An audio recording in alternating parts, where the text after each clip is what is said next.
de tiempo, pues le agradecemos mucho. Hola amigos, ¿cómo están? Muy buenas tardes, me da mucho gusto saludarles hoy eh, eh, aquí en el programa Conversaciones de la revista Perfil Veracruz. Agradecemos mucho también el patrocinio del Hotel Boutique San Antonio de Juárez 107, esquina con Betacurt, acá en el centro de Jalapa. Y bueno, pues hoy tenemos una invitada de súper lujo que apreciamos y agradecemos mucho que nos haya dado la oportunidad de platicar con nosotros.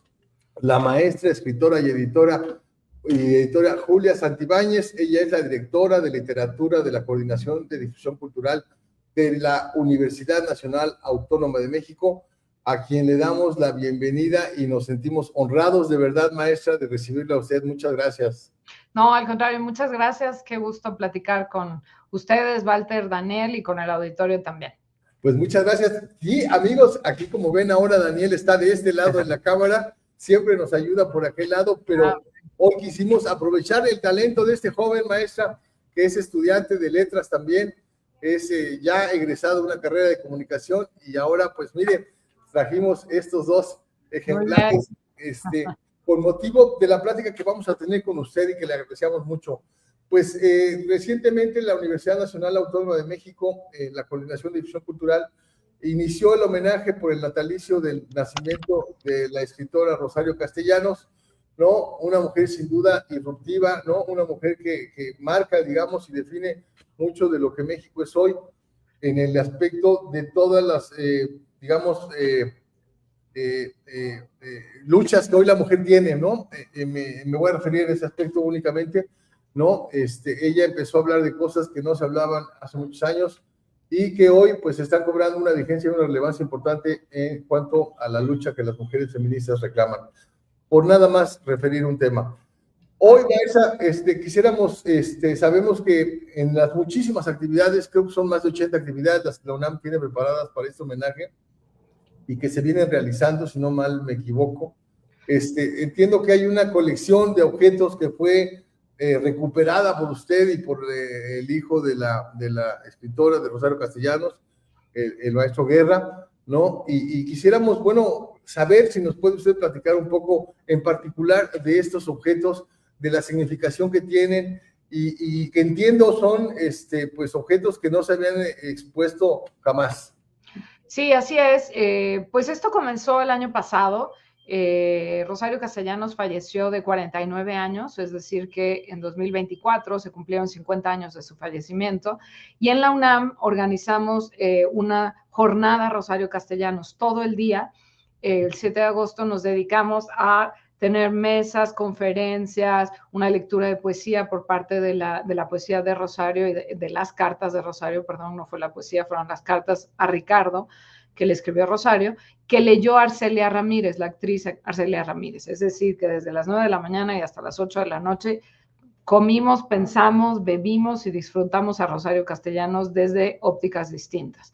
En la inauguración estuvo presente Gabriel Guerra Castellanos, efectivamente en la inauguración de esa jornada en agosto, él estuvo presente y de ahí surgió la idea, me surgió la inquietud de, bueno, un escritor, voy a poner cualquier edad, a lo mejor a los 80 o 90 o 100 años, que viva, pues a lo mejor ya no está produciendo mucho, ya no está escribiendo, porque ya lo que sea, ya no tiene ganas, ya está cansada, cansado, lo que sea. Pero a los 49 años todavía está muy pujante un escritor o una escritora. Entonces, de ahí surgió preguntarle a Gabriel, con él y con su esposa Sabrina, mantengo una amistad. Entonces le pregunté a Gabriel, le dije, oye, debes tener inéditos de tu mamá seguro estaba trabajando en algo, yo misma soy escritora, desde siempre, digo, tengo un año de estar aquí en la Dirección de Literatura de la UNAM, pero siempre he sido escritora, tengo 11 libros publicados, entonces le dije, pues yo sé cómo funciona, yo sé que los escritores siempre estamos trabajando en algo, se publique o no, entonces pues te invito, te pido, te suplico que busques si tienes algún inédito con miras a este año, que son los 100 años del natalicio de Rosario. Y así empezó, pues, de una plática informal, pues, de una idea de ojalá haya algún inédito. Y entonces Gabriel me respondió que, pues, que tenía cajas que habían sido de su madre cuando ella muere en el 74. Él es un niño de 12 años. Entonces, bueno, pues claro, un niño de 12 años no puede ponderar, ni valorar, ni entender lo que significa un acervo de una escritora, ¿no? Para él era su mamá que se fue. Entonces, bueno, por fortuna, la gente de la Cancillería, donde ella era embajadora en Israel, cuidaron y resguardaron muy bien las cosas que ella había ido atesorando a lo largo de los años, fotos de infancia, fotos de sus abuelos, fotos de sus padres, una credencial, la foto de la secundaria, la graduación de la secundaria, sus lentes, su máquina de escribir, manuscritos, una lista de la compra, pues las cosas que, en fin, por un lado las cosas que uno atesora y de las que no se quiere desprender, y por otro lado, pues la vida cotidiana. No es que Rosario quisiera preservar una lista de la compra, pero bueno, pues formaba parte de su vida cotidiana. Entonces se preservaron en unas cajas que cuando yo hablo con Gabriel el año pasado y platicamos de esta posibilidad, me dice, pues mira, no sé si haya algún inédito, porque además su letra, sí hay varios cuadernos de textos, ¿no? Escritos por ella, pero su letra es absolutamente ilegible, dicho por la propia Rosario. Incluso Gabriel cuenta la anécdota chistosa que ella le narró, que cuando estaba estudiando la licenciatura de la maestría en filosofía, aquí en Filosofía y Letras de la UNAM, tomaba notas y al llegar a su casa inmediatamente las vaciaba a la máquina de escribir, porque al día siguiente ya no iba a tener idea de que decía su propia letra. Entonces, bueno, todo esto fue preservado y ya cuando Gabriel es mayor de edad, pues ya lo recibe, lo guarda, lo preserva también él, en fin. Y ahora que yo el año pasado pues tengo esta idea, por tener una idea, me dice, bueno, voy a buscar las cajas, obviamente están muy bien guardadas, pero están tan bien guardadas que en este momento no sé dónde están, si están en mi casa, si están en mi oficina, en qué lugar específico. Y entonces, bueno, pues empezó perdón, pero una suerte de insistencia muy perentoria mía, de escribirle cada 2, 3 semanas, Gabriel, ¿has encontrado algo? ¿Has visto algo? El año que entra es el aniversario y pues tenemos que correr porque ella exactamente nació el 25 de mayo. Pero pues quisimos que la apertura de esta exposición ocurriera el 23 de abril, que es el Día Mundial del Libro. Entonces, bueno, finalmente encontró las cajas, las abrió y me dice, no encontraron ningún inédito, o no sé si son inéditos, porque pues hay manuscritos, pero no sé qué dicen. Lo que sí sé es que hay joyas, fue la palabra exacta que él usó, y le dije, dime qué quieres decir con joyas. Y me dice, fotos de su infancia, pues lo que acabo de describir, ¿no? Y así, de bote pronto, en esa misma conversación telefónica, pues de pronto me sale el ímpetu de decirle, Gabriel, por favor, deja que la UNAM haga una exposición para el centenario de tu madre con esto que nadie ha visto. ¿Nadie lo ha visto? No, nadie lo ha visto. Lo estoy viendo ahorita yo, fotos que yo ni siquiera conocía, que ahora me estoy encontrando, y pues así surgió. Así surgió esto que tenemos ya hoy en San Ildefonso. Maestra, y son 4 meses que va a estar expuesta estos objetos en San Ildefonso. De estos objetos, ¿cuál es el que usted más aprecia, más, digamos, mayor atención le atrajo? ¿Cuál es que usted podría describir como el más valioso? Pues está difícil decirlo, pero hay muchos. Digo, me fascina la máquina de escribir, que el propio Gabriel Guerra Castellanos le preguntaron eso y él dijo, yo me quedaría con la máquina de escribir porque cuando yo viví con ella en Israel, cuando ella era embajadora, ella llegaba de la Cancillería y se encerraba a escribir y yo oía el tac, tac, tac, tac, tac de la máquina. Pues claro, una máquina manual. En 1974 no había ni siquiera máquinas eléctricas. Y cuando ella suspendía, cuando se callaba ese ruido, entonces yo sabía que podía entrar y hablar con ella y un poco recuperaba a mi madre, que es una anécdota preciosa y que está a la entrada de la exposición. Lo primero que el visitante ve es justamente una vitrina con la máquina de escribir, los lentes, algunos manuscritos y la cita, esta que acabo de parafrasear, en la pared. Entonces, bueno, la máquina, pues sí, es invaluable tener la máquina en la que ella escribía, en la que ella trabajaba. Pero para variar, digamos, a mí me encanta una foto donde ella está niña con su hermano Mario Benjamín. Ella debe tener en la foto, no recuerdo ahora el año exacto de la foto, pero ella debe tener unos 6 y él unos 5, más o menos. Mario era un año menor que ella. ¿Y por qué me gusta mucho esa foto? Me encanta por la inocencia de la mirada de los dos están serios, ella lo está abrazando a su hermanito, un año menor, pero también me gusta mucho porque prefigura lo que va a ser parte de la historia y de la búsqueda de Rosario. Sucede que cuando ella tiene 8 años y Mario tiene 7, Mario fallece. Y Rosario cuenta después, a lo largo de su vida, y esto aparece ficcionalizado en Balún Canán, ella se siente de sobra. Ella en su familia, de alguna manera, sin decírselo textualmente, pero pues sí, un poco, digamos, comunicándolo sin palabras, le hacen sentir que hubieran preferido que ella muriera y no el varón. Y entonces eso la marca profundamente a los 8 años, no solo la muerte de su hermanito, su compañero, sino además sentir que pues ella es invisible, que ella no cuenta tanto como él.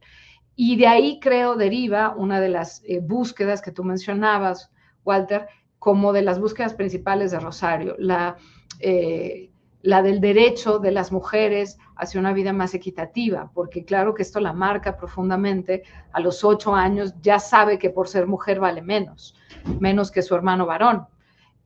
Otra de las citas, hay muchas citas de Rosario, en toda la exposición está tapizada de citas. En otra de las citas, voy a parafrasear también porque no me la sé de memoria, pero ella dice, Mario tenía un privilegio que nadie le disputaría, ser varón. Entonces, esa foto es muy tierna, es una foto muy entrañable de una Rosario muy chiquita con su hermanito, pero al mismo tiempo la historia de Mario, que va a aparecer en su primera novela, en Balún Canán, ya está marcando en buena medida uno de los derroteros principales de Rosario. Por eso creo que es quizá de mis objetos favoritos de la exposición. Daniel. Maestra, yo quisiera, hacer una pregunta para las personas que quizá no están allegadas a la figura de Rosario Castellanos, preguntarle pues qué lugar ocupa Rosario Castellanos en el canon de la literatura mexicana, porque es tan importante. Es importantísima, Daniel, agradezco que preguntes eso, porque por muchas razones. Una es el incalculable valor de su literatura. Ella abarcó prácticamente todos los géneros literarios, empezó con poesía, sus primeros libros son de poesía. En 1948 publica Trayectoria del Polvo y Apuntes para una declaración de fe. Y de ahí en adelante ya tiene 23 años, está publicando 2 libros de poesía a los 23 años, mismo año en que se queda huérfana de padre y madre. Pero después va a explorar la novela, ya mencioné Balún Canán, que fue la primera, pero luego también Oficio de Tinieblas, también va a ser cuentista, y menciono un título que me fascina, Ciudad Real. Va a escribir columnas en el periódico por muchos años que se compilaron bajo el título Mujer de Palabras. Va a ser dramaturga con un texto como El Eterno Femenino.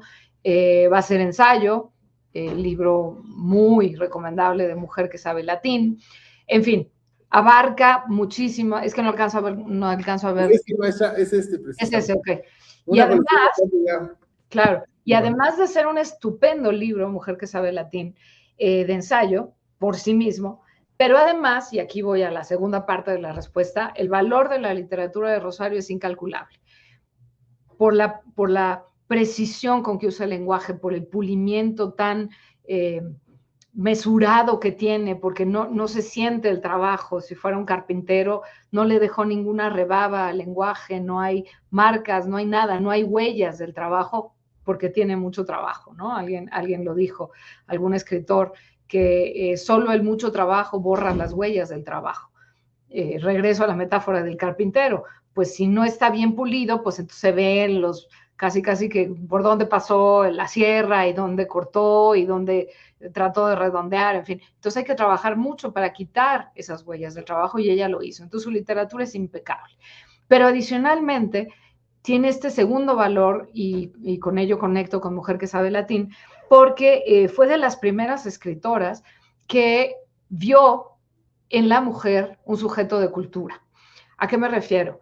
En su tesis de maestría, que empieza a trabajar cuando es muy joven, en 1948 a los 23, y que se publica después en 1950 bajo el título sobre cultura femenina, se puede conseguir en el Fondo de Cultura Económica. Lo que hace en esa tesis es preguntar, ¿por qué las mujeres casi no tienen relevancia en la cultura? Uno, porque casi no hacen cultura, si uno piensa, o si en su momento uno pensaba en cultura, pues la música, la literatura, la escultura, las artes plásticas, venían nombres masculinos. Y dos, porque a las mujeres parece no interesarles mucho la cultura. Esa es su tesis de maestría. Y Mujer que sabe latín es una suerte de continuación de esta búsqueda que tiene, porque ahí habla, en Mujer que sabe latín, habla de escritoras. Y esto es muy raro en esos años. Hoy podría sonar a, bueno, es parte de la, comillas, moda que muchos hombres quieren ver, que más bien creo que es un tema de restitución y de estricta justicia. Si llevamos siglos arrinconadas, invisibilizadas, bueno, que de pronto se nos vea, se nos mire, se nos premia, se nos edite, pues me parece que es un acto más bien de justicia que otra cosa, no de venganza, de justicia. Pero ella, en Mujer que sabe latín, escribe de puras escritoras, desde Corín Tellado y sus folletines, hasta Virginia Woolf, hasta Flannery O'Connor, María Luisa Bombal, la chilena, Clarice Lispector, brasileña, de origen ucraniano, en fin, son comentarios críticos, ensayísticos sobre la obra de escritoras. Y esto me parece que también es un valor de su obra. Ya en su momento ella estaba viendo que la literatura, la cultura, pero en particular la literatura de mujeres tenía un valor, que decía cosas que la literatura de los hombres no estaba diciendo. Entonces creo que eso también le da una relevancia muy importante y la hace muy contemporánea nuestra, aunque haya nacido hace 100 años, la hace muy vital hoy.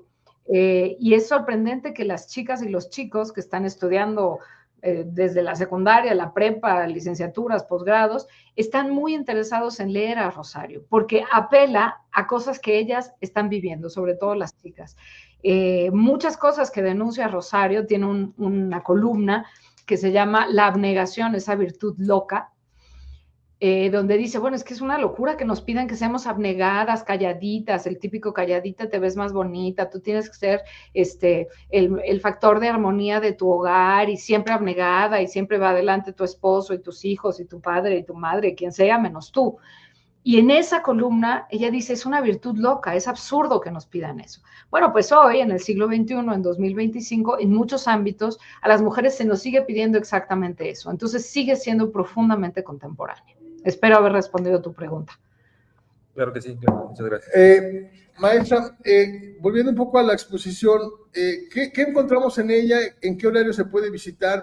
Y para quienes estamos en provincia, la verdad es que es envidiable que haya tantas actividades, tantas cosas que aquí difícilmente podemos disfrutar. En la Universidad Veracruzana se hizo un homenaje que duró apenas un salón, fue también una cosa muy discreta porque no hubo una gran convocatoria, pero para quienes tenemos interés en conocer y disfrutar de esto, ¿qué nos convendría hacer y en qué horarios podemos visitar el Colegio de San Ildefonso? Claro, el horario del colegio es de 11 a 5:30, de 11 de la mañana a 5:30 de la tarde. Va a estar expuesta hasta el 24 de agosto, 4 meses, así que a lo mejor se pueden dar una escapada para venir a ver la exposición. Pero además, bueno, existe la posibilidad, existe el interés de que esta muestra itinere por otros lugares, por otros estados, por otras instituciones, dependencias, en fin. Es decir, y esto por supuesto es una decisión de Gabriel Guerra Castellanos, la colección es suya, la UNAM solamente la montó, digamos, con préstamo suyo, pero está, digamos, es totalmente suya, no la ha donado ni la ha entregado a nadie, ni a la UNAM, ni a ningún estado, ni nada. Entonces, bueno, pues ojalá el gobierno de Veracruz le interesara y pues se pusiera en contacto con él para ver si existe la posibilidad. En realidad, pues ya es menor el costo porque ya se hizo toda la parte de curaduría, de selección de las fotos, de empatar las fotos con los textos, ya están hechos los acrílicos, o sea, hay como mucho mucho terreno avanzado. Así que dejo ahí la inquietud. Ojalá el gobierno de Veracruz se interesara por esta exposición y pues se la llevaran y la pudieran disfrutar ahí. Lo vamos a plantear a la secretaria, a la secretaria de Turismo, de Cultura, a ver qué nos dice. Oiga, y en el aspecto de la producción editorial, ¿hay algún plan por parte de la UNAM para reproducir obra de Rosario Castellanos? ¿Hay algún proyecto en el que ustedes estén planteando alguna propuesta? Bueno, acaba de salir un libro que se llama La Rueda del Hambriento, que publica la UNAM, que son cuentos de Rosario recuperados y compilados, digamos, que la Rosario cuantista quizá es la menos conocida, es mucho más conocida como poeta y como novelista, pero bueno, este libro acaba de salir, quiero decir, ni siquiera lo tengo yo. O sea, sé que ya salió para la Fiesta del Libro de la Rosa, que tuvimos del 25 al 27 de abril, pero ni siquiera lo tengo en físico para mostrarlo. Pero bueno, esa es una novedad. Y luego se está trabajando también en un libro de cuentos de Rosario que van a tener traducciones a lenguas originarias, porque ese fue otro de los ejes. Si Rosario tuvo dos ejes en su vida, uno fueron los derechos de las mujeres y dos fueron los derechos de los pueblos originarios. Sus padres eran dueños, su padre fundamentalmente era dueño de 2 haciendas en Chiapas, era un terrateniente que fue muy sacudido por la reforma agraria del presidente Cárdenas, y ella como que cobró mucha conciencia a partir de esto, pues de la profunda desigualdad en la que había vivido y que tenía normalizada porque había sido una niña y luego una adolescente. Entonces cuando llega a la edad adulta, pues como que empieza a asumir pues que eso no estaba bien, que tener a los indígenas como una suerte de casi esclavos en las haciendas, pues era algo que no podía tolerarse, que no era correcto, y además con sus estudios de filosofía, una mujer sensible, que estuvo siempre en contacto con Chiapas. Entonces, bueno, en fin, ahí está ese otro libro que se está preparando de traducción de alguno de sus textos a lenguas originarias.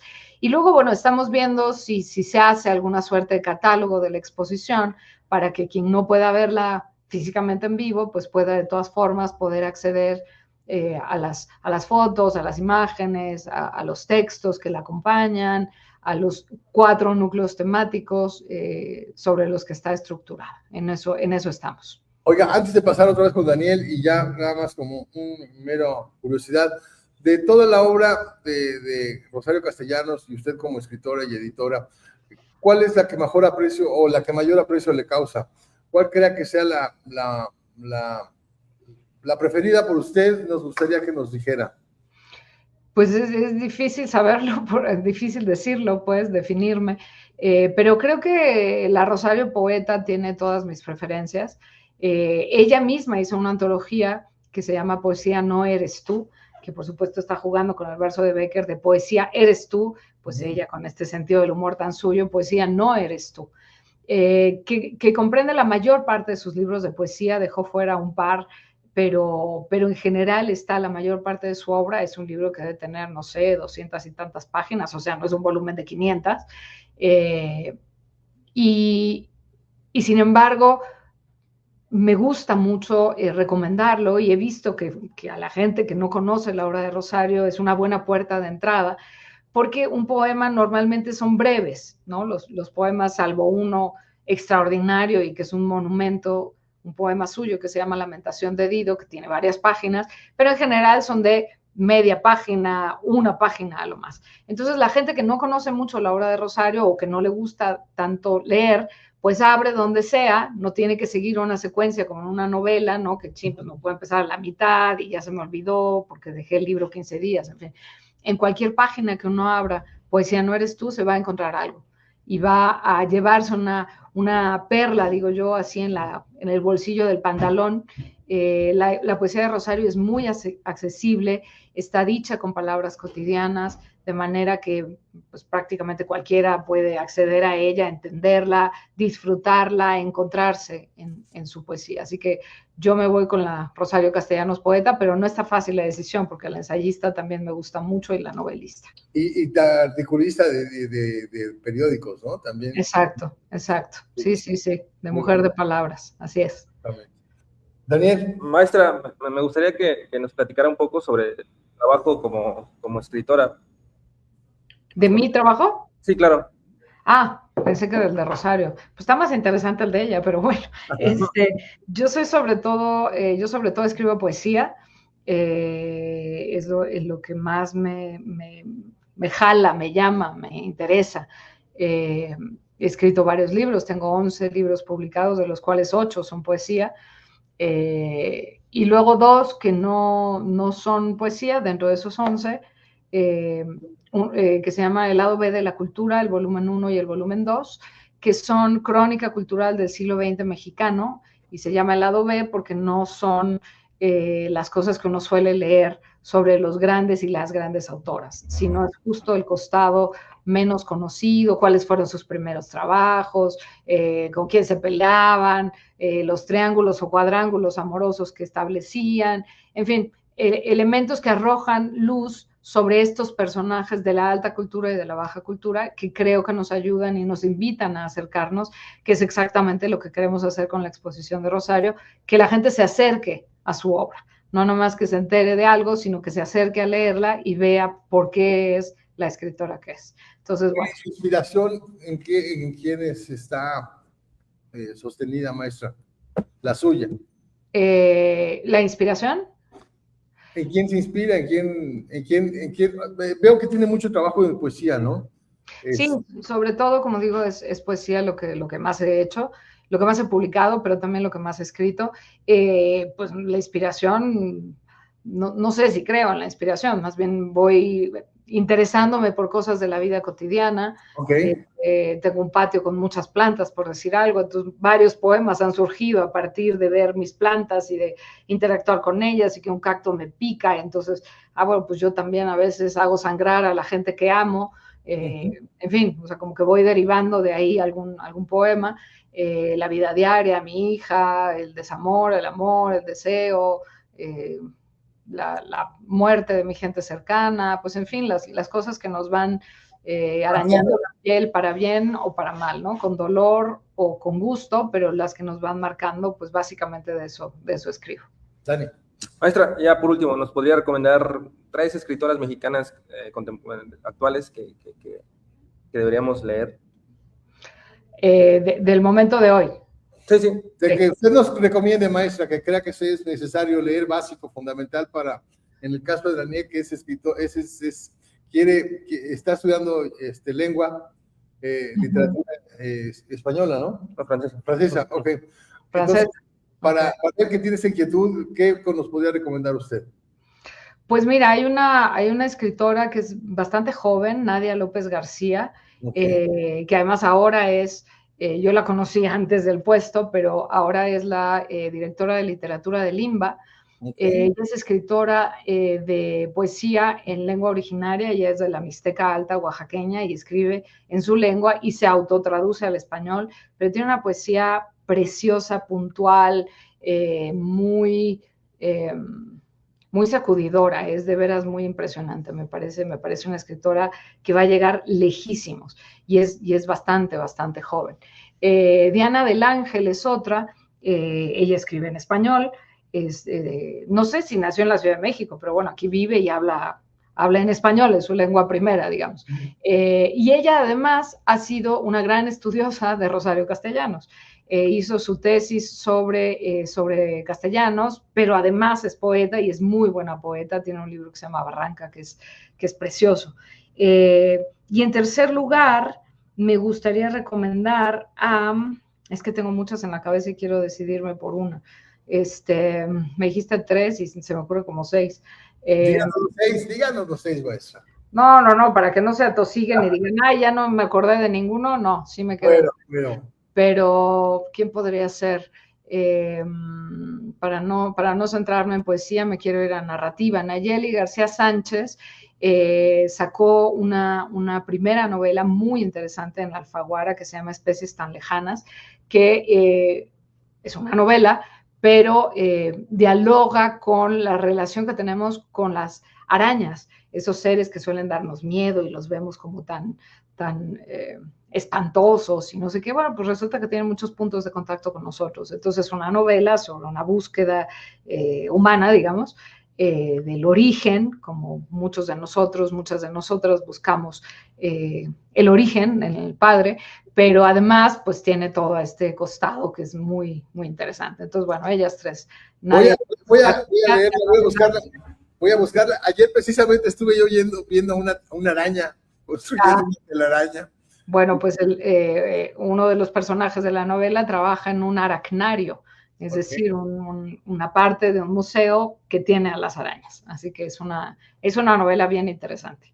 Maestra, pues mire, nos dio usted media hora, pero tenemos ya también otra entrevista nosotros y tenemos claro. Le agradecemos mucho. Oiga, yo conocí a Hernán Lara Zavala, yo vi la coordinación de difusión cultural cuando viví en la Ciudad de México. Yo soy chilango, pero me vine a vivir a Jalapa, pero estaba yo cuando el maestro Gonzalo Celorio era el coordinador y Hernán era el editor, Alejandro Aure el de teatro.